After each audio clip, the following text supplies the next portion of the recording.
Celine, I'm from Arise and I'm here with Anon. Hello. How are you? I'm good, thank you. Okay, thank you very much for agreeing to our interview today. We very much appreciate it. And we always start with just tell us a bit about yourself.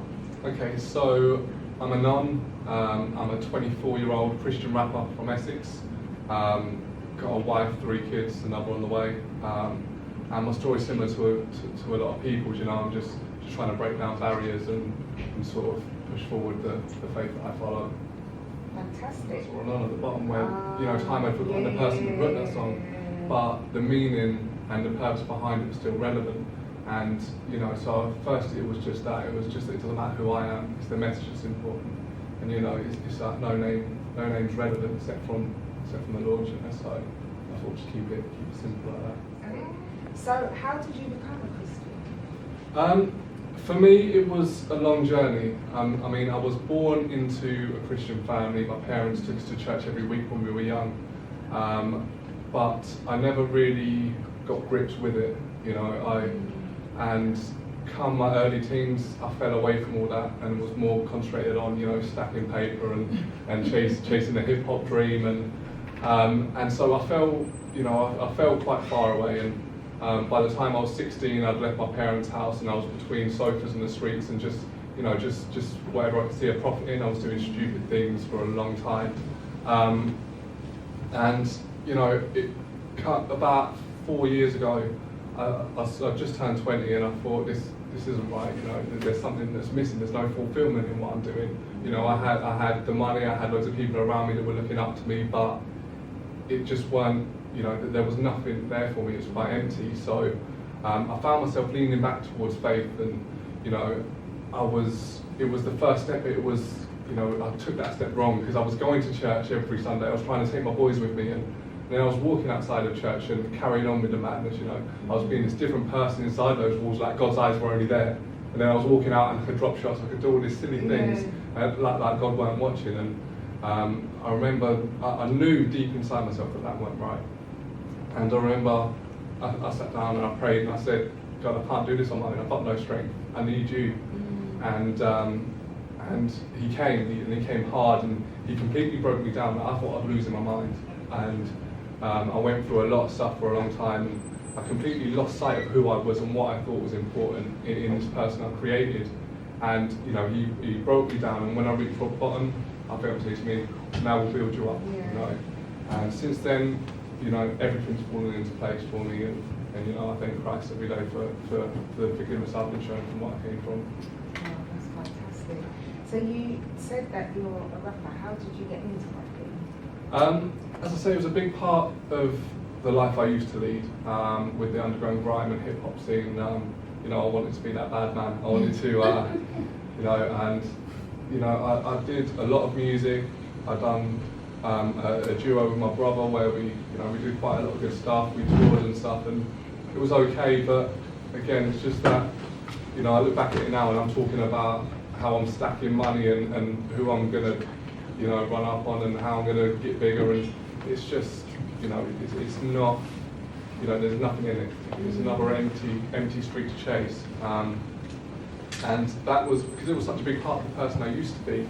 I was very reluctant to come back to it when I found Christ, because you know, it was just like I was dragging a part of this person I was into this relationship I now had, in this life I now had. So it took me a while, and I was sitting there and I was broke. I had no money in my bank, I had no food in the cupboards, and my wife and kids were hungry, you know, and I had no outlet for that other than prayer. And I was praying, and in my mind while I was praying, this drum beat just came in.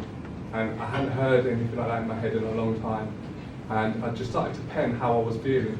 And before you know it, my first song I released as a Christian rapper, I'll Be Good, was just there on a page in front of me. And from there, I mean, that song, you know, I've had some help from really nice people around me that have helped to push that out and promote that. But, you know, that song's had more success than any of the wannabe gangster tunes I used to make had put together. And it just shows how God works, you know. And from the way people have reacted, the people that have come into my life since I came back to music, I know that's the ministry that God's got set for me at that time. So that's what I'll carry on with. So what advice would you give to other aspiring young rappers? I think specifically within the Christian rap genre, there's there's a lot of it is trying to segregate yourself from the music scene as it is, because when your ministry is music, it's very hard for that music to then become idolatry and take you away from your main purpose. Whereas you've got to stay focused and you can't be wrapped up in the whole whose flow's better, who's got these lyrics. You've just got to do you. The most important thing is to do you and do it relentlessly, because God's given you a certain image and a certain way of ministering and a certain way of music, and He's given you that for a purpose. So if you're just trying to be like this next guy you saw rapping because you thought he was cool, then you're taken away from what you're meant for. So I think you've just got to stay true to yourself, and don't be conformed by the music scene that's around you. Excellent, because that's the thing about God, isn't it? It's a personal thing. Exactly. So you can't try and be anybody else, Yeah. because then you won't have that personal That's exactly one-to-one it. with it. So our theme for this issue is leadership. What does that mean to you, Robbie?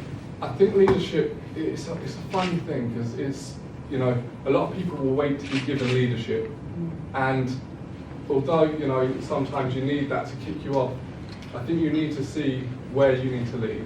I think every Christian needs to be a leader to a point. You can't, a lot of people look at faith, they look at Christianity and they say, right, the leaders are the guys standing in the pulpit preaching to you. When in your own friendship circles, any fellowship circles you may have, you've got your own responsibility to lead. And your mate may be feeling a bit down, you've got to lead them back into the light, lead them back into positivity. And I think every day you're given opportunities where you can either lead or you can be led. And it's very important that you make the right choice when they come along. So what are the challenges you face as a Christian?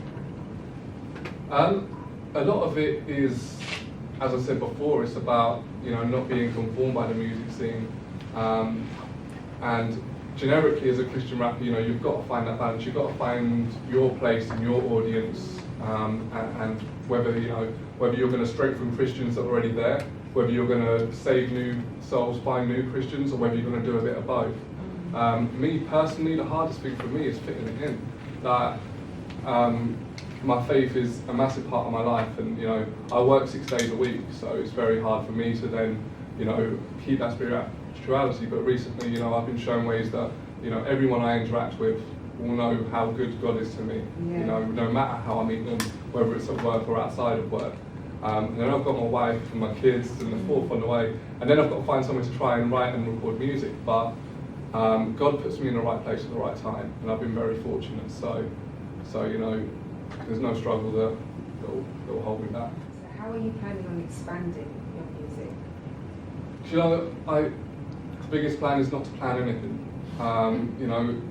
God's going to put me where He needs me, and I'll continue to do my best for that. But I think there's a lot of exciting opportunities coming up that I'll be a part of. I'll see where they take me. But I'm not in the driving seat, so I'll just see where I'm taken. So do you get any support from your church when it comes to your music? My church, on the whole, is quite supportive. I go to quite an old school church, and there's a lot of the congregation are older and have been around for a while and don't really understand, don't necessarily want to understand. It's just one of those things. But I think it's music, so it's highly opinionated. People are going to like it or not.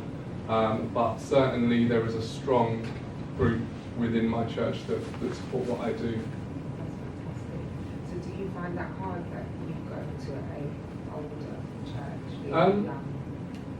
It has its ups and downs, a lot of my family go there, so it's a good time to see my family. But I do travel around a lot of churches just to see how other worships are led, because there's times when I've been sat in my church, and there's sometimes there that it'll build me up for the week and it'll fill me with the Spirit. And there's other times where I feel drained when I leave church, and it just gives you thinking, that ain't what church is about. You can't stand at a pulpit and talk about Christ monotonously. Like, do you understand what you're saying? You should be as excited.